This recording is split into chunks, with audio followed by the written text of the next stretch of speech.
হিমেল, হিমেল। Uncle এত সকালে এ মাসে ভাড়া দিয়ে দিচ্ছেন? আরে ধরো, তোমার কাছে ভাড়ার জন্য কে আসছে? এই যে হোয়াটসঅ্যাপে লাইভ লোকেশন কি করে পাঠাতে হয় তুমি জানো? এটা খুব সহজ আঙ্কেল। তাই নাকি? আর দেখো তো, আমার ভাগ্নি সিলেট থেকে আসতেছে, এই কমলাপুর স্টেশনে পৌঁছে গেছে, কিন্তু আমি ঠিকানাই পাঠাতে পারছি না। একটু পাঠিয়ে দাও না।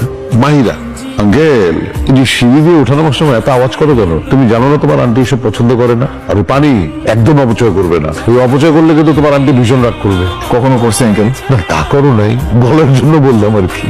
না হয়ে গেছে এত তাড়াতাড়ি? দুনিয়া কোথায় চলে গেছে না? তুমি আঙ্কেল বহুত দূর হয়ে গেছে, শুধু এই বাসায় গেটটা 11 বছর বন্ধ আছে। হ্যাঁ, দুনিয়া অনেক দূর চলে গেছে, কিন্তু আমি কিন্তু এই জায়গাতেই আছি। আবার আমার বাড়িটাও এই জায়গাতেই আছে। Thank you. ওয়েলকাম।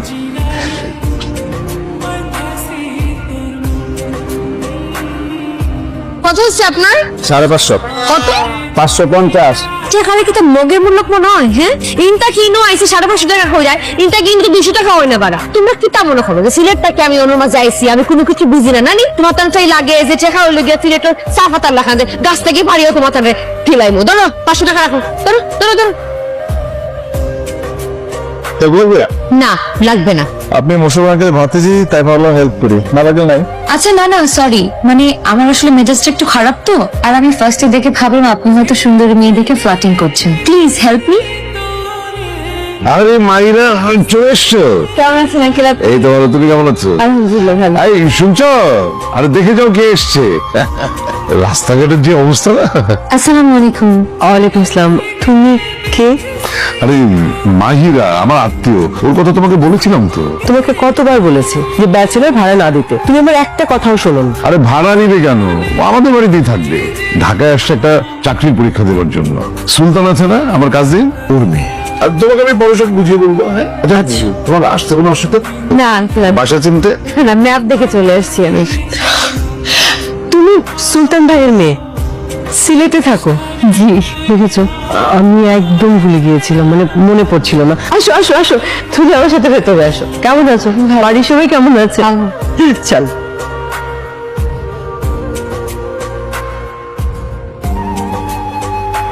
কে আপনি? মাহিরা। মাহিরা কে? ও স্পেশাল ওয়ান, হিমেলের গার্লফ্রেন্ড। বুঝতে পারছি। আপনি হ্যাঁ দাঁড়ান, সিঙ্গেল। বসুন বসুন বসুন, নিজেকে বসুন। আপনি কি?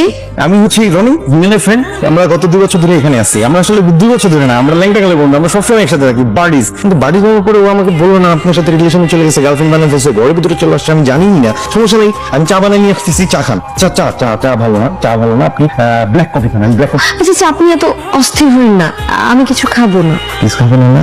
আসলে সত্য কথা বলতে আমাদের বাসায় চা কফি কোনোটাই নেই।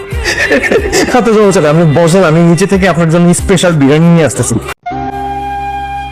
আঙ্কেল কিভাবে কি হলো? আর বলো না, ওই যে তোমার আন্টিকে নিয়ে ডাক্তারের কাছে গিয়েছিলাম না, সেখান থেকে ওষুধ কিনতে ফার্মেসিতে গেলাম। তোমার আন্টি আমার সাথেই ছিল।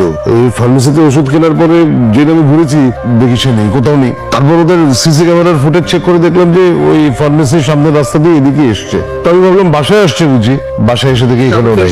না, আমরা এখন খুঁজতেছি, কোন টেনশন করবেন না। আরে শোনো শোনো শোনো শোনো বাবা, ওই একটা কাজ করো, তোমরা ওই বড় রাস্তাগুলি দিয়ে খুঁজো, আমি গলিতে গলিতে খোঁজ করছি, আর ওই একটু শপিং মলে গিয়ে দেখে আসছি। হ্যাঁ ঠিক আছে, যাও যাও। আঙ্কেল আপনি টেনশন করবেন না, ইনশোর আন্টি আশেপাশে আছে।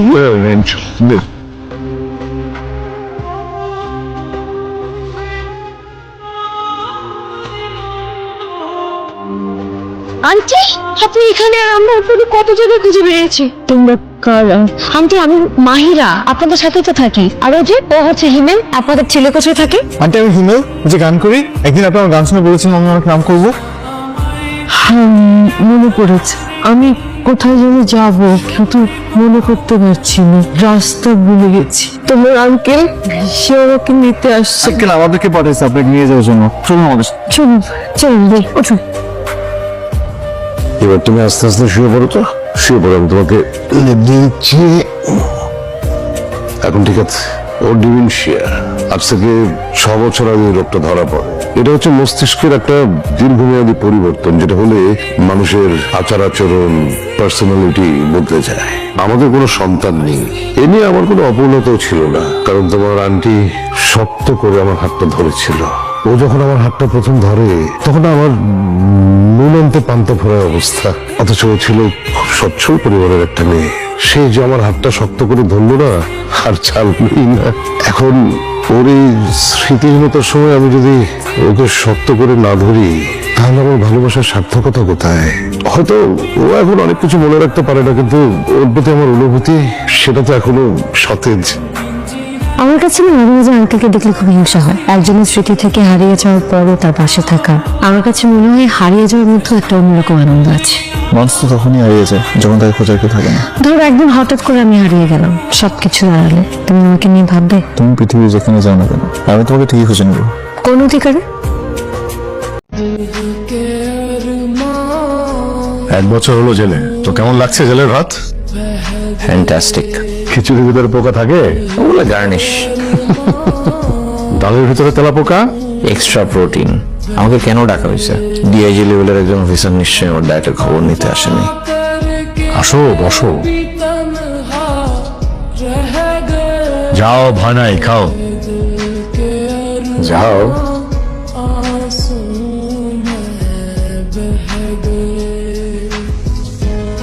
অ্যাম্বাসেডারের গার্লফ্রেন্ডের গাড়িটা কেমন ছিল?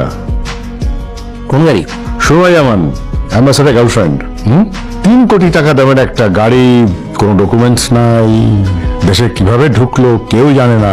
হাওয়া থেকে একটা গাড়ি তার গ্যারেজে, কিভাবে? ক্যাকটাস। আমার hacker name 2M cast, Mansib Mehra 2M cast. সেটা তো পাবলিকের জন্য। Mansib, black hat hacker. Grey hat, grey hat. আইন ধনী এবং পাওয়ারফুল মানুষের গেম। এই লেখাটা ডিফেন্স মিনিস্ট্রির সিস্টেমে লিখে একটা গাধার ছবি রেখেছিলে 3 দিন, আর সেজন্য 5 বছরের সাজা হয়েছে। এটা সবাই জানে, বাট আমি জানি তোমার আসল পরিচয়। তুমি ক্যাকটাস।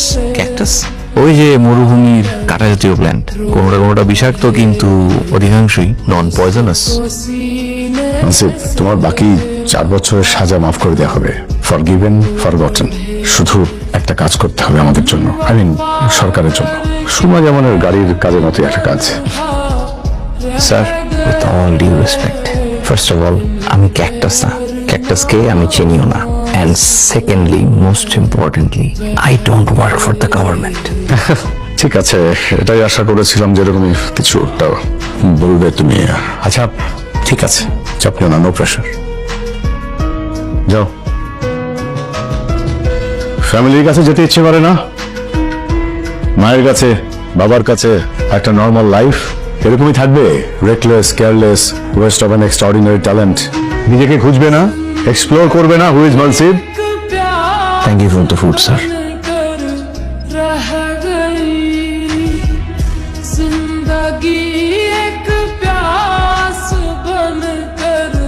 আমি 30 লাখ টাকার মতো আলাদা করে রাখছিলাম সাদিয়ার বিয়ে পারপাস।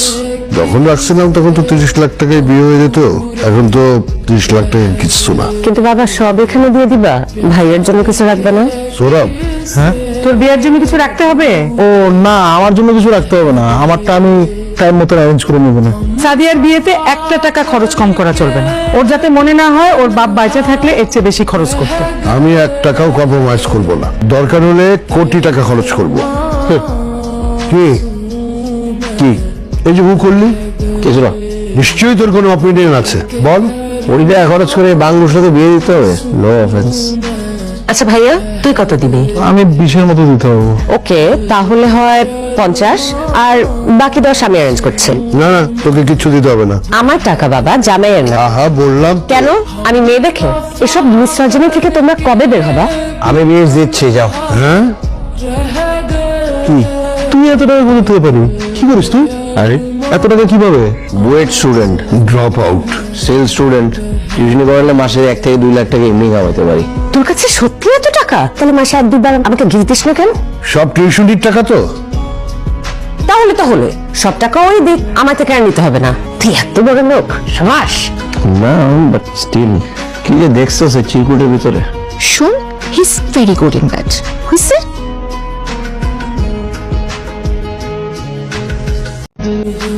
কি বলতেছেন আপনারা এগুলো? স্যার, প্রত্যক্ষদর্শী আছে, ডাকো। জলিল। মানসিব আমারও দৌড়ে নিয়ে দিছে, আমি জান বাসায় দৌড় দিয়ে ছেড়ে চলে গেছি। আমি ক্যাকটাস, যা বলবেন সেটা করব, যেটা নিয়ে যেতে বলবেন সেটা করতে পারবো। আমি ক্যাকটাস। স্যার, জি sir. Okay sir, okay sir.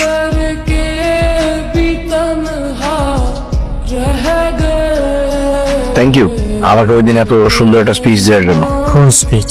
ওই যে নিজেকে এক্সপ্লোর করবো না, খুঁজবো না।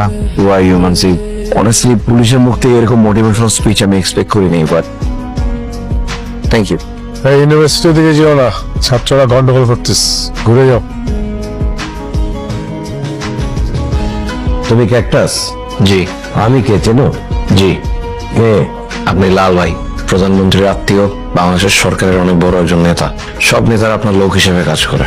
এগুলো তো পত্র পত্রিকা পড়লেই জানা যায়, সবাই জানে না এমন কিছু বলো। তুমি তো অনেক বড় হ্যাকার, বলো দেখি আমাকে কি কাজ করতে হবে? সেটা পরে হবে, আগে বলো আমার ব্যাপারে দেখি আসলে তুমি কি জানো। আপনি লাল ভাই, মডার্ন ডে গডফাদার, পুরো আন্ডারওয়ার্ল্ড আপনার নিয়ন্ত্রণে। বাংলাদেশে যত নেতা আছে সবাই আপনার কথায় উঠে বসে। পুলিশ, র্যাব সব আপনার হাতের মুঠোয়। গভর্নমেন্টাল কন্ট্রাক্টের জন্য 12% করে নেন, নিয়োগ পদোন্নতির জন্য মিনিমাম 10 কোটি টাকা। ভাগ্য ভালো এটা সাংবাদিক হয় নাই, হইলে এতদিন অনেক কিছু লিখে করলে তো। অ্যাম্বাসাডারের গার্লফ্রেন্ডের গাড়িতে গাড়ি আসলে কি হবে? কয়েকদিন আগে ডার্ক ওয়েবে একটা বাউন্টি আসে সুরমা জামানের নামে। আমি তখন জানতাম না উনি কার গার্লফ্রেন্ড। সবাই জানতো সুরমা জামান। এই যে এত বড় বড় কথা বলো, কই দেখি কি জানো দেখি। আইন ক্রমশই ধনী ও ক্ষমতাশালীদের খেলায় পরিণত হচ্ছে। গণতন্ত্র এখন ডিপ স্টেট আর বিগ কর্পোরেশনের পুতুল নাচ। 1% দুষ্টু চক্র ভাঙতে হলে ভরতে হবে। গো টাইডেন্ট।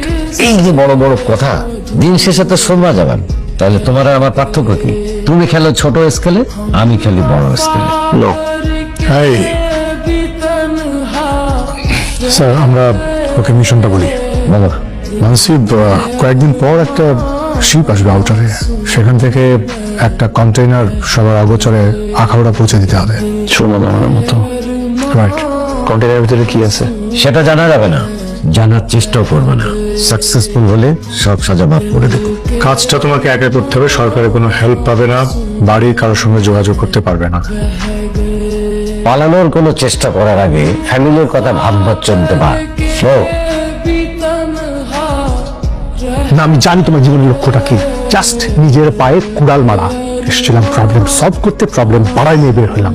আপনি জানেন আমি এই ধরনের মানুষ একদিন পছন্দ করি না। তোমার পছন্দ অপছন্দ কিছু আসছে না। কি তুমি তার মেয়েকে বিয়ে করবে? তাও তো দিবে না। নিজেকে যতটা সাধু মনে করছো অতটা সাধু তুমি না। এতটা জাজমেন্টাল হওয়ার কিছু নাই। কন্টেনারের ভিতরে কি আছে? জানি না, জানতে চাই না। হ্যালো, কোথায়? হ্যাঁ হ্যাঁ, তুমি কই? আচ্ছা, তুমি না আগে কম্পিউটারে কাম করতে, ফিল্ডে আসছো কি? কারণ আমার বিচি আটকা। কন্টেনারে কি? জানি না, জানতেও চাই না। এত পাওয়ার থাউনে সরো। শিপটা এখানে আসবে। বড় কন্টেনার করি এই ফটোত মালানো যেত না। ব্যাগগুলো দেখি ফেলাইব, লোকাল কেউ সহযোগিতা লাগিব। একজনই পারে সহযোগিতা করি। কে? মূল অভিশাপ ইতে স্বপনের সামলাইতো। আমি ছোটরা বন্ধু না, স্বপনকে আমি চিনিও না। 10 লাখ টাকা দিব, আমার একটা কাজ করে দেন। ক্যাশ ক্যাশ দিন। কিয়াম শিফের তুন অজ্ঞ কন্টেনার লই লরিতে তুলি দাম ফরিবদে। তোর টিয়া আনবে? আছে আছে, ঠিক আছে। শিপে এখানে 6 ঘন্টার জন্য থাকবে। ঠিক আছে, আমি শিপে যাব, কন্টেনার নিব, লরি রেডি থাকবে, লরিতে কন্টেনার তুলবো, চলে যাবো।